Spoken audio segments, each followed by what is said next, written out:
Stories of survival. The governor unveils an education reform bill that would ban curriculum on topics like AIDS and would ban certain nicknames for students. From your trusted local news source with your first alert forecast, KCRG-TV 9 News at 10 starts now. Well, the snow is over, with some parts of eastern Iowa seeing as much as 9 inches of that heavy, wet snow. Now we're seeing those temperatures drop. We're starting with First Alert Chief Meteorologist Joe Winters to give us an update on what we can expect. And really, the snow is done, but we're going to watch the temperature start to drop, and as that dropping temperature occurs, it certainly could affect some of our road conditions as we head through the overnight hours. Now, take a look. Pinpoint Doppler radar has really dried up. You see just a few isolated showers yet across northern Illinois. Away from the TV9 viewing area, there's improvement since this morning. Green across the board. We're talking about seasonable driving conditions. Many area roadways, the main roadways themselves, are dry. But in those areas that there's still some slush or water remains, and we do look at some of those areas that maybe cool faster, some of the bridges, the on and off ramps, overnight tonight with the colder conditions that could cause some slick areas. But the cold doesn't last long, and it's not that cold tomorrow, just colder than today. Melting conditions move in as we head into the weekend. Here's what it looks like from our Iowa City cam earlier today. It's quiet right now, and our current conditions in Iowa City have temperatures near that freezing mark. Northwest winds are with us. Overnight tonight, it's a gradual clearing process that moves our way, with overnight lows down in the teens. We'll take a look at our complete weekend forecast coming up. And you can keep up to date with this week's winter weather with our First Alert weather app. It's available for free on both iPhone and Android devices. We really encourage neighbors to help neighbors, but some people don't have the capability of having that happen. So now that the snow that is falling in this event is over, it is time to start thinking about clearing the snow from sidewalks and driveways. Jim loves it. But for some, it's just not an option. Right. That's why the city of Dubuque started a volunteer shoveling program to help people who physically or financially just can't move the snow. And KCRG-TV 9's Brian Tabak was in Dubuque today, where he saw the most snow in our area and an area where there's a need for more volunteers. The people of Dubuque have 48 hours to remove the snow and ice from their sidewalks, but for some, that can be quite challenging. That's why the city of Dubuque started a volunteer snow removal group, DBQ Snow Crew, for days like this. It's a heavy one. My small snow blower doesn't like it, neither does my back. Kelly Williams is one of about 22 volunteers clearing homes for complete strangers who aren't physically able or financially can't afford it. It's just the right thing to do. But city leaders say they need more volunteers. 50 people have signed up to receive help, and at one point, they even needed to turn people away this year. People initially were slow to sign up. John Dienst is a civil engineer with the city of Dubuque and oversees the group. He'd like to add another 20 volunteers to fill the need.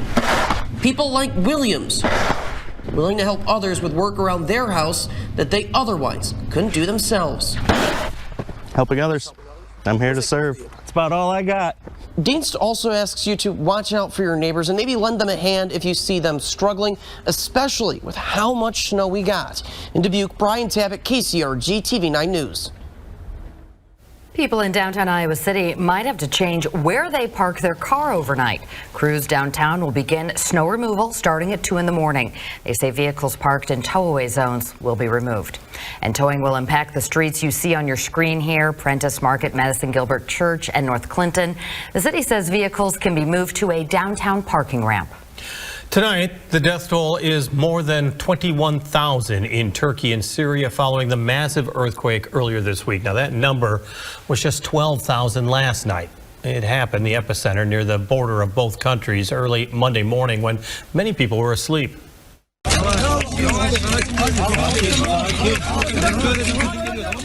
There are stories of hope. Today, crews were able to rescue a 10-year-old girl in Turkey who was trapped underneath rubble for more than 3 days.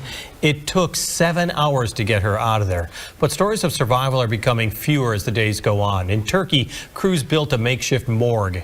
And in Syria, they're digging mass graves as the death toll climbs. Those who did survive are left with nothing as countless buildings simply came crashing down. We are learning more about that Chinese spy balloon that flew over the U.S. last week. U.S. fighter jets shot it down over the weekend, and today White House officials admitted the balloon was capable of collecting intelligence. It was also operating with technology capable of monitoring U.S. communications. The balloon was part of a fleet flown over more than 40 countries, according to U.S. officials. Today, the U.S. House unanimously passed a symbolic resolution condemning China over this. No more health classes that include the topic of AIDS or calling students by their nickname unless it matches the gender on a student's birth certificate. These are part of a proposed law from Governor Reynolds regarding education reform. The bill eliminates education about AIDS and HPV vaccines. It also eliminates suicide screenings unless parents give explicit permission for them. And it adds a civic test to graduate from high school. It also requires schools to notify parents or the Department of Human Services if a student says they are transgender. Iowa lawmakers are advancing a bill to change the state's victim restitution laws inspired by the case of Piper Lewis. The Des Moines teen who says she was a victim of human trafficking admitted to killing a man who she says repeatedly raped her back in 2020. Lewis pled guilty to 2 charges and received a deferred judgment of 5 years probation. She was also ordered to pay $150,000 in restitution to the victim's family. Iowa law mandates this in cases where someone is convicted of a felony that causes the death of another person. But some Iowa senators want to change that. The proposed legislation would make restitution optional and let judges consider whether the victim committed any crimes against the person who killed them. The Register reports that attorneys and advocacy groups who spoke in favor of the bill say they're concerned how the specific language of it would be applied. Today, a subcommittee approved the bill, sending it to the full committee for a vote. Full jury is seated, and opening statements will begin tomorrow in the trial of the man accused of shooting a Lynn County Sheriff's deputy. This happened in Coggin in June of 2021. Stanley Donahue faces several charges, including attempted murder and first-degree robbery. His attorneys requested a change of venue in the trial, but a judge denied those requests. Investigators say Donahue shot Deputy William Halverson several times when Halverson was responding to a robbery in progress report at a Casey's General Store. Halverson was hospitalized for several weeks, but has since recovered. Now, after the shooting, investigators say Donahue ran away, starting an overnight manhunt.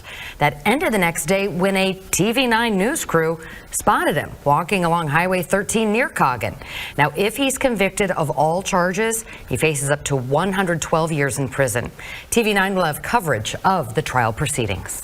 The election campaign and ad season is starting ahead of the year 2024. Republican Nikki Haley is planning to campaign across Iowa next week. It's after the former South Carolina governor plans to announce her run for the White House. Haley will be the second GOP candidate for the 2024 presidential race. Former President Donald Trump announced his campaign late last year. She will headline an event next Wednesday in Cedar Rapids. Along with the governor, Haley served, along with being governor, Haley served in the Trump administration as a U.S. ambassador. Meanwhile, former Vice President Mike Pence is increasing his outreach in Iowa by rallying conservatives against transgender-affirming policies in schools. The effort will include ads and rallies by the Advancing America Freedom. That's a group Pence formed. It comes ahead of a federal court hearing on Linn-Mar School's gender-affirming policies. They allow students to request a gender support plan to begin transition at school with or without the parent's permission. The former vice president has also hinted at potentially running for president in 2024, but has not yet made an official announcement. The former vice president has also been subpoenaed by the special counsel investigating Trump's efforts to overturn the 2020 election. The counsel reportedly wants Pence to testify about his interactions with Trump leading up to the election and the January 6th insurrection. The former vice president has not commented on the matter. Iowa U.S. Senator Chuck Grassley became one of the first people to testify before the newly formed House Subcommittee on the Weaponization of the Federal Government. The committee is looking into allegations government agencies like the FBI and the IRS have become political tools used against Republicans. Senator Grassley testified that he believes the FBI and others have blocked his efforts to investigate the president's son, Hunter Biden. It's clear to me that the Justice Department and the FBI are suffering from a political infection that, if it's not defeated, will cause the American people no longer to trust these storied institutions. Democrats at the hearing said government oversight is important, but say they worry the committee's work will become a platform for partisan attacks in an effort to influence the 2024 elections. It appears Iowa lawmakers may have made a multi-million-dollar mistake. It involves the state overcollecting property tax from you, but it could have a big effect on the city and school district where you live. And how is one Eastern Iowa community preparing for if and when disaster strikes? Here's how it looked early this morning on our Iowa City City Cam. The rain was falling then. Once it got cold enough, that transition to snow happened. Guess what? It's quiet through the weekend, but there's another chance of snow next week. We'll have your trusted local forecast on your trusted local news source, KCRG-TV 9. KCRG-TV 9 weather is sponsored by Iowa lawmakers are scrambling to correct their mistake in a 2021 tax law that overcollected property taxes. The 120 Iowa City residents could face a hike in their property taxes. We've been decreasing our tax rate pretty much every year for the last decade. That has mainly been possible because we've seen growth in our taxable valuation. Finance Director Nicole Davies says Iowa City has been lucky. 8 out of the past 9 years saw a 5% growth in the value of property taxed in the city. That allowed Iowa City to lower the tax rate while still collecting more money. But costs have caught up with revenues and a hike is being considered. This year, there is a small increase of about 2.25%. One of the big unknowns for several cities in Iowa is a mistake that started here in the state legislature. A miscalculation in a 2021 tax law means too much money was collected in property taxes across the state, $127 million. Now that money may need to come out of budgets like Iowa City's if state lawmakers don't take action. However, if the legislation that's currently going through the state passes, we will again see a decrease in our taxable valuation of about 0.25%. But Iowa City has other rising costs impacting its bottom line. Wastewater taxes may increase to $283 a month. Like any other business or company, we see increasing equipment costs, increasing chemical costs. Wages are pretty much even with what the industry and the general public would get. And the city's refuse and recycling rate will also cost an extra $2 to $2.50 per month. That is for all three things that we offer curbside, which is trash recycling and organics, which includes food waste. Those are things that we now offer carts for all three of those services, which is really exciting, and it's been an area of growth for us over the past few years. But growth often costs more money.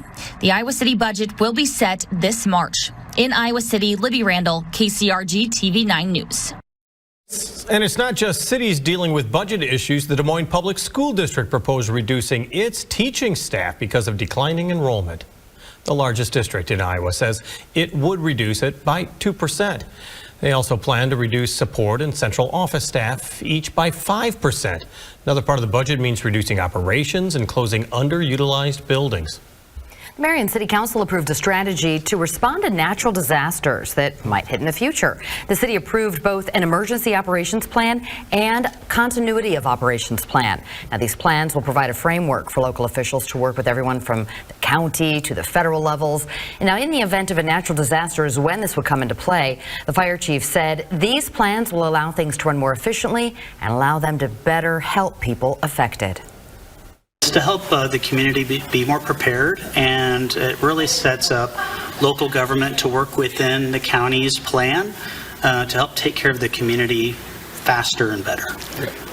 Now, your first alert forecast with Chief Meteorologist Joe Winters. The competition begins in Dubuque for the Winter Arts Snow Sculpting Festival. What is that? That's the block of snow that they will use to make their wonderful creation. Each team is assigned a cube of snow. There are those cubes, 6 feet wide, 8 feet tall in Washington Park. They have until noon on Sunday to complete their masterpiece. Last year's sculptures included a unicorn, an octopus, even turtles. Good luck to all take part. Can't wait to see those snow sculptures. Those are not from Dubuque, but those are snow sculptures that were done today. This was from Cedar Rapids. Love this snowman. First of all, had the arms out. Said, hey, I'm going to help shovel as well, but love the hair. The reuse of the old Christmas wreath. What a great idea. Not to be outdone, it's Sam the snowman from Grandma and John in Dyersville. Sam also ready to get that shovel out and help shovel out in Dyersville. And of course, Scooby was in the snow as well. That's from Holly and Dubuque. So the dog absolutely loved being out in the snow today. It was a thick and heavy snow. Here's some of our snowfall reports. Cedar Rapids about 2 inches. Dubuque the winner by far. 9.4 inches of snow. Dubuque County isolated area from about 6 to 9 inches. Iowa City 3.3. Waterloo didn't see any snow at all. If you want more snowfall totals, there's an entire list right now available at KCRG.com. Here's how things look on your first alert, and we have highlighted green across the board. We're not worried about snow. We're not worried about wind. We're not worried about cold. But as those temperatures drop tonight, again, a slippery spot or stretch is possible, but pretty quiet. Area of low pressure responsible for our snow well off across the Great Lakes. Northwest winds moving in. Some clearing starting to develop as well. It's a gradual clearing that happens tonight, and that will lead to some sunshine for tomorrow. Seasonally cold tonight with 9 degrees in Charles City, 15 in Cedar Rapids, 16 in Iowa City. Northwest winds at 10 to 20. That's about where we should be. And again, as we said, in those untreated areas, some of the water or slush that remains certainly could be slippery in the morning. Tomorrow's highs, upper 20s, lower 30s, mostly sunshine. Again, just about normal. Northwest winds tomorrow at 10 to 20. A bit of a chill in the air, especially in the morning. Pinpoint Futurecast shows that gradual clearing moving in. The northwest winds taking over as well. They are with us as we head through the day on Friday, but look at that. Mostly sunny skies. The bright skies are going to be very, very nice. And ultimately, late Friday, we do notice a little more southerly turn to the winds. That's what's ahead for our upcoming weekend. Both Saturday and Sunday, a southwest wind is with us, and that's going to help warm things back up. Saturday's wind's a little bit stronger, Sunday a little bit warmer. Both days will feature some sunshine. After that, though, a couple of systems to deal with as we head into next week. Monday, 6 o'clock, we're going to be dry in eastern Iowa, but there'll be a storm developing across Texas. This storm system looks like it'll be on the warm side of it. That means rain. That moves in on Tuesday. That's Valentine's Day. Looks a bit showery right now. If the current storm track holds, moves out as we head through the early part of our Wednesday. Then storm number 2 next week. Well, that develops late on Wednesday in the afternoon across areas of the Central Plains. This one at this time maybe on the colder side of that storm. That could mean we could, again, by the late part of next week, Thursday, Friday, be dealing with some rain and snow. We'll watch it. A little more active weather next week. As far as our 9-day forecast is concerned, not active at all the next 3 days. Friday, we're at 29, 38 Saturday, 43 Sunday. Again, that southwest shift in the winds, that's going to help melt some of that snow off, and that melt will continue next week. Highs in the middle 40s for several days in a row. It's a nice slow snow melt as overnight lows do dip below the freezing mark. And there you see that more active weather as we get toward Valentine's Day. That's Tuesday of next week. I mean, with the colder temperatures coming, that was some slushy snow today. I'm already seeing a lot of 2-hour delays for schools. I think that's what we'll see in some spots, especially some of the outlying areas, some of the secondary roads. And again, Kyle will have updates on the road conditions tomorrow morning. Great, Joe. Thanks. Big night for Iowa men and women. Yeah, top 5 matchup for Bluner's Bunch in Bloomington. I'll have that, and I'll feature one of the top athletes in the state on the Athlete of the Week tonight. Stay with your trusted local news source, KCRG-TV 9.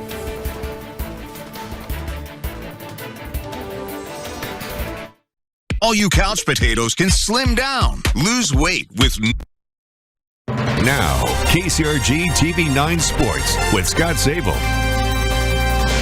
Let's start off with the first top 5 Big Ten matchup in 30 years tonight in Bloomington. 5th-ranked Hawkeyes at number 2 Indiana. Caitlin Clark got off to a good start with a couple of bombs. She had 35 points and 10 assists. Hannah Stolke came off the bench to give the Hawks a big boost with the kiss here for 2 of her 10. And then look at Clark put the Hoosiers on spin cycle. What a finish. Indiana got a big game from Mackenzie Holmes inside with 24. This game was tied at 39 at the half. More Clark in the second half with the between the legs, behind the back step back. Wow. But Indiana star Grace Berger put on her own show in the second half, and the Hoosiers pulled away for the 87-78 win to go to 13-1 in the Big Ten. Hawks fall to 11-2. Iowa men had a tall task against top-ranked Purdue and 7-4 Zach Edey, who can affect the game on both ends of the court. Purdue took a 38-21 lead at the break on this Braden Smith banker for 2 of his 24. Big comeback from the Hawks in the second half. Chris Murray with back-to-back buckets. Chris had a team-high 24. And then Tony Perkins playing back in his home state with a nice cut down the lane for 2 more.